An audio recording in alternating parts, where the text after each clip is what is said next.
சிறை கைதி திருடிட்டு ஜெயிலுக்கு போயிட்டு விடுதலையாகி வர்றான். அன்னைக்கு அவன் ஜெயிலுக்கு போயிட்டு வந்தோடனே அவன் சொந்தக்காரன் நண்பர்கள் யாருமே கூட சேர்த்துக்கல. போ நீங்க வராதன்னு விரட்டி விட்டாங்க.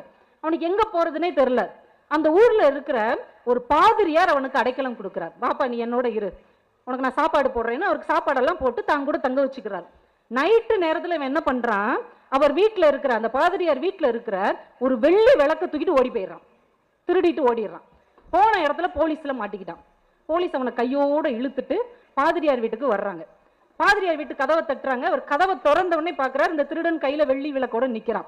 அவர் பார்த்த உடனே சொன்னார், என்ன நண்பரே இன்னொரு விளக்க வச்சுட்டு போயிட்டீங்க, அதை கொடுக்கறது தான் உங்களை தேடிக்கிட்டு இருந்தேன், என்னங்க அப்படின்னு இன்னொன்னே வேமா எடுத்து கொடுத்தார். போலீஸ்காரங்க அப்ப இவர் தான் கொடுத்து விட்டார் போல அவனை விட்டுட்டு போயிட்டாங்க.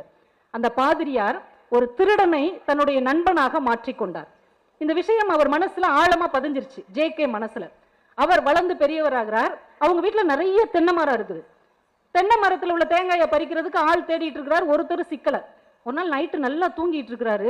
நடுராத்திரி பொத்து பொத்துன்னு சத்தம் கேக்குது. என்னடான்னு ஜன்னலை திறந்து பாக்குறாரு. யாரோ ஒரு திருடன் தென்னை மரத்துல ஏறி தேங்காவை பறிச்சு போட்டுட்டு இருக்கிறான். தெரியாம திருடிட்டு இருக்கிறான்.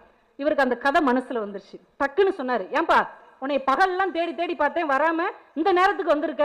சரி சரி வந்தது வந்துட்ட, எல்லாத்தையும் பறிச்சுட்டு உனக்கு எவ்வளவு தேவையோ எடுத்துட்டு மீதி எங்கேயே போட்டுப்போ அப்படின்ட்டு போய் படுத்துட்டார். காலையில எந்திரிச்சு பார்க்கிறார், ஒரு மரத்தில் இல்லை, எல்லா மரத்திலும் இருந்த தேங்காய்கள் பத்திரமாக பறிக்கப்பட்டு அந்தந்த மரத்துல கீழேயே குமிக்கப்பட்டு இருந்தது.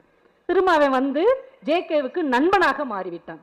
ஜே.கே. சொல்லுகிறார், ஒரு புத்தகம் என்ன செய்ய முடியும், ஒரு திருடனை நண்பனாக மாற்ற முடியும்.